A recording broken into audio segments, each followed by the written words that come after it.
Suivez la Capitaine Fourmi, une histoire de Yann Fournier, illustrée par Nathalie Desmello, publiée chez Planète Rebelle.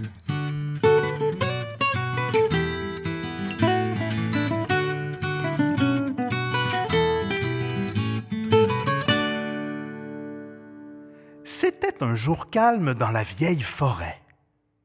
Très calme même, car, les arbres étant presque tous morts, les animaux étaient partis.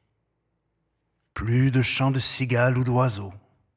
Même la musique du vent dans les feuillages s'était tue.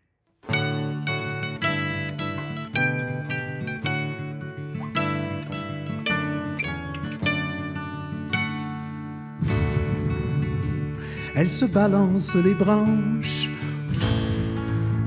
Les feuilles suivent la cadence et font un sifflement harmonieux et charmant.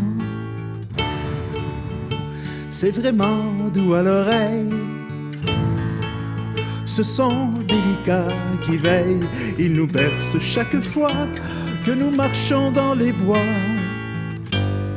C'est poétique. Entre deux tableaux de nuages, d'entendre la belle musique du vent dans les feuillages.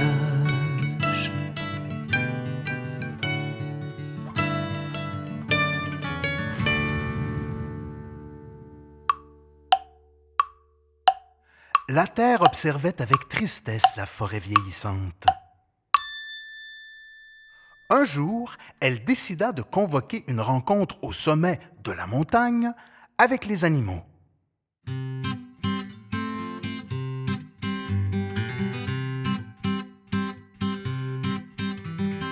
Ils ont des poils ou des plumes et d'étranges de coutumes. Les animaux, les animaux, les animaux qui vivent dans la forêt. Ils habitent dans des trous, dans des nids un peu partout. Les animaux, les animaux, les animaux qui vivent dans la forêt, par centaines et par milliers, à travers le monde entier.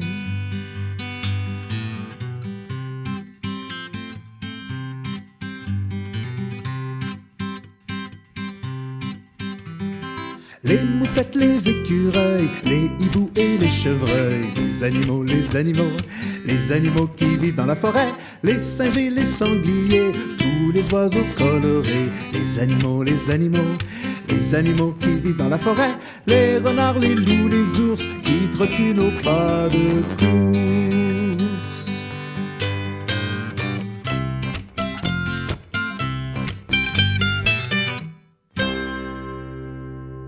La terre se mit donc en cercle avec Monsieur Ours, Madame Hibou, Monsieur Renard et Mademoiselle Écureuil. Elle prit la parole. « Mes amis, nous devons trouver une solution pour faire revivre notre forêt. Avez-vous des idées à proposer ?» Monsieur Ours s'avança et dit « Nous pourrions demander à la foudre de tomber dans les bois secs et faire brûler toute la forêt. Ensuite, une jeune forêt pourrait repousser. » Apeurés, les animaux s'écrièrent. « Oh non !» Et Mademoiselle Écureuil renchérit. « Mais le vieux chêne au cœur de la forêt est toujours vivant. Il abrite mes descendantes et mes descendants depuis des siècles. Il a vu grandir mes parents, mes grands-parents, et les grands-parents de mes grands-parents, et les grands-parents des grands-parents. » Oh là là! Brûler une forêt, c'est non! C'est alors que la Capitaine Fourmi arriva. Alors comme ça, on prend les grosses décisions sans consulter les plus petits. Nous sommes des milliards d'individus dans ce pays et nous avons notre mot à dire.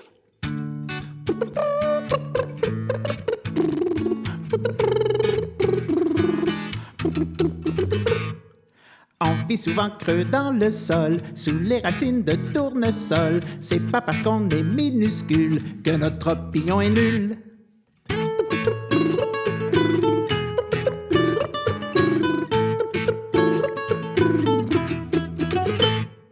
Amoureuse de la discipline, on n'a pas peur de travailler. Avec les copains, les copines, on ne se marche pas sur les pieds. Nous les fourmis, on aime s'amuser aussi. Nous les fourmis, aime s'amuser aussi. On fait des tunnels incroyables, de longues galeries souterraines, où vit bien protégée la reine, cachée sous le château de sable.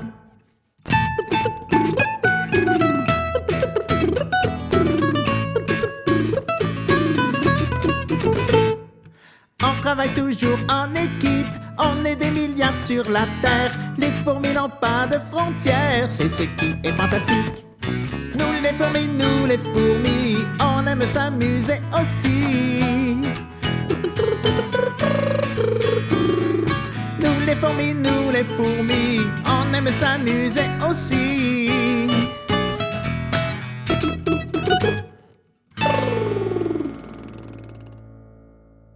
La Terre rappela l'objet de la rencontre au sommet de la montagne et se tourna vers Monsieur Renard qui était occupé à s'admirer.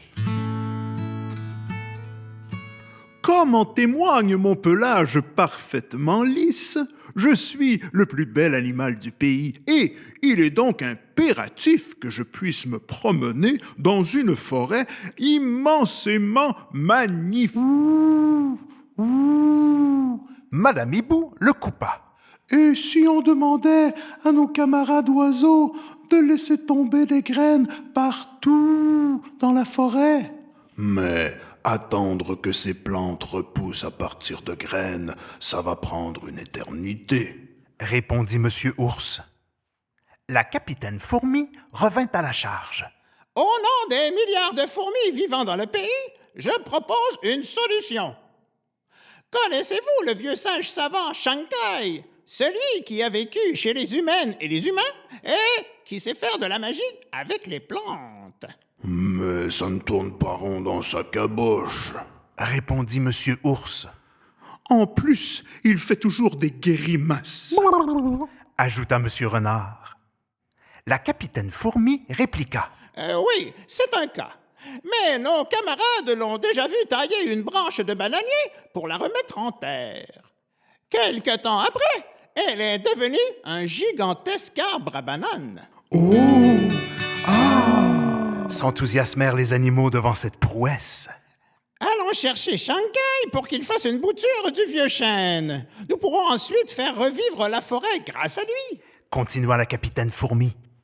Satisfaite, la Terre fit un geste approbateur. Mais elle ajouta. Vous devrez vous armer de courage, car il est installé sur l'île aux mangues de l'autre côté de la montagne. Je suis prête à mener cette expédition. Suivez-moi, ajouta la capitaine Fourmi. Mais nous devrons traverser la forêt aux ombres, dit Monsieur Ours. et la rivière glacée. Compléta Monsieur Renard, alors que Mademoiselle Écureuil en panique cria. surtout ça chut! S'écria la capitaine Fourmi.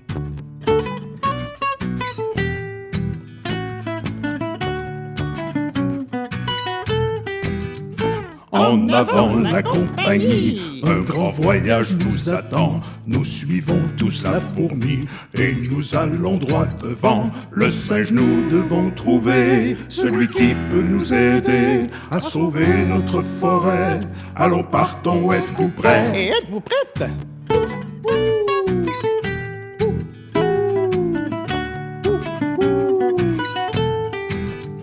En avant la compagnie, nous vaincrons tous les obstacles. L'ours fait peur aux ennemis, l'écureuil est acrobate. Le singe nous allons trouver, sa magie va opérer.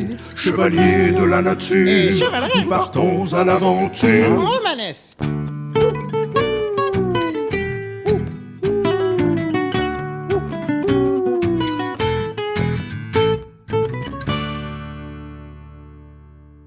Après plusieurs heures, la forêt devenait plus haute et plus sombre. Monsieur Renard dit soudain « Ah, j'ai vu une ombre !» Les autres animaux confirmèrent. Oui, il y en a partout. Bien sûr qu'il y a des ombres. Nous sommes dans la forêt aux ombres. Allez, suivez-moi. Les rassura la capitaine Fourmi. Et il fait noir comme chez le loup et je ne vois plus les bleuets. S'affola Monsieur Ours. Mes amis, nous arrivons dans la partie la plus sombre, alors j'ai demandé à nos cousines Lucioles de nous éclairer jusqu'à la sortie. Répondit la capitaine Fourmi. Mais, en entendant un bruit d'eau couler à la sortie de la forêt, Mademoiselle Écureuil paniqua. C'est elle! C'est la chute! Chut! Dit la capitaine Fourmi. Ce n'est que la rivière glacée. Il nous faut maintenant trouver un moyen de la descendre. Monsieur Renard s'exclama. Mais c'est facile. Monsieur Ours n'a qu'à nous prendre sur son dos. Impossible. Répondit celui-ci.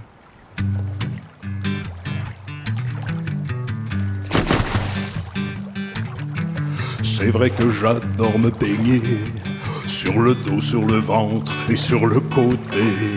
Dans un petit lac, je fais des flic-flac.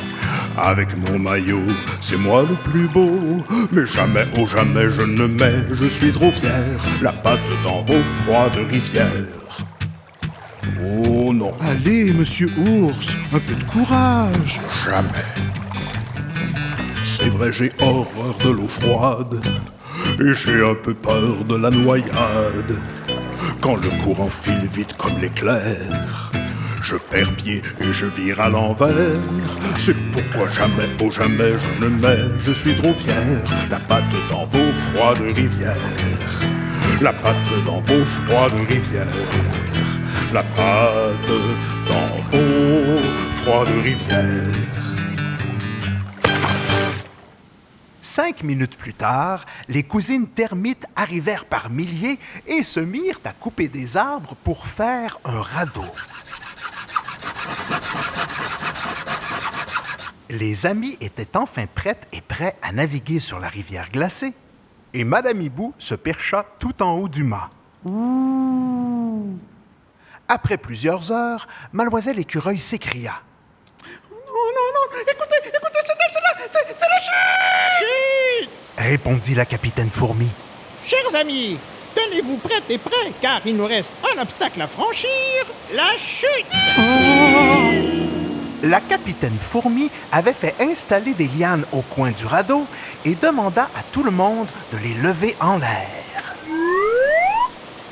On vit alors apparaître de grands aigles qui attrapèrent les lianes et firent voler le radeau pour le déposer finalement sur le sol de l'île aux mangues.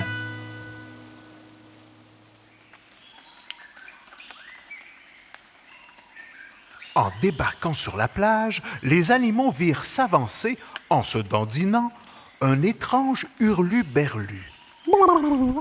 C'était Shankai.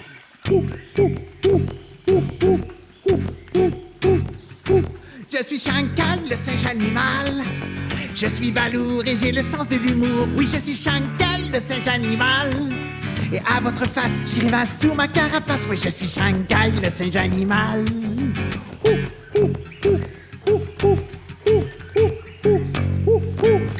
La vie est un jeu où je m'amuse bien.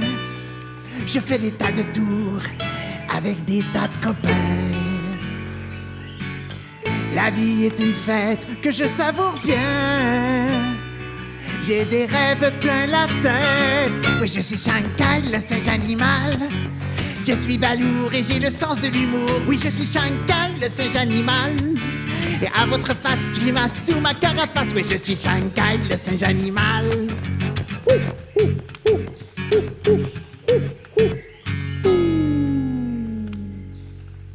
Grand ours, c'est toi? Mais tu es vraiment loin de la forêt. Renard, écureuil, hibou, mais que venez-vous faire chez nous? La capitaine Fourmi prit la parole. Shankai, nous venons demander ton aide. On dit que tu connais la magie des plantes. Le vieux singe répondit. Ah, le boubou, le boubouturage. J'adore jouer avec les feuillages. Monsieur Ours s'avança. Mon ami, il reste au grand chêne une seule tige vivante et si tu peux la boubouturer, dans la nouvelle forêt, je pourrai à nouveau manger des bleuets. Mademoiselle Écureuil enchaîna. Et moi, je pourrais à nouveau cacher mes noix dans les troncs d'arbres. Madame Hibou ajouta.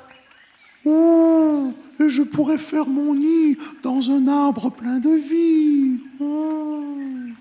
Et Monsieur Renard rétorqua. Quand la nouvelle forêt sera repeuplée, j'aurai un nouveau public pour m'admirer. En chœur, les animaux demandèrent au singe. Alors, est-ce que c'est oui? Mais bien sûr que c'est oui. Répondit Shanghai.